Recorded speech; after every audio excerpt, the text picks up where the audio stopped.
चीनी adventure, dragon की पुकार। भाग 1। प्राचीन चीन की हरी भरी वादियों और ऊंचे पहाड़ों के बीच ल्यूशेंग नाम का एक शांत गांव बसा हुआ था।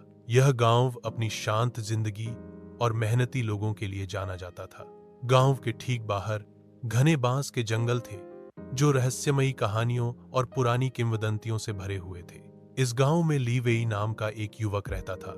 ली वेई एक कुशल तीरंदाज और फुर्तीला शिकारी था, लेकिन उसका दिल हमेशा एडवेंचर और नई खोजों के लिए मचलता रहता था। वह अक्सर अपने दादाजी से ड्रैगन और छिपे हुए खजानों की कहानियां सुनता रहता था। दादाजी बताते थे कि सदियों पहले एक शक्तिशाली ड्रैगन युलोंग इस क्षेत्र की रक्षा करता था, लेकिन एक बुरी आत्मा ने उसे शाप दे दिया था और वह कहीं गुम हो गया था।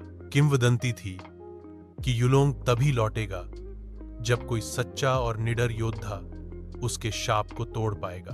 एक दिन जब ली वेई जंगल में शिकार कर रहा था, तो उसे एक अजीब सी रोशनी दिखाई दी। वह रोशनी उसे जंगल के और भी गहरे हिस्से में ले गई, जहां उसने एक पुरानी टूटी हुई पगोड़ा देखी। पगोड़ा के पास एक प्राचीन नक्काशी थी, जिस पर एक ड्रैगन की आकृति बनी हुई थी और उसके नीचे कुछ रहस्यमय चीनी अक्षर खुदे हुए थे। ली वेई ने कभी ऐसी नक्काशी नहीं देखी थी।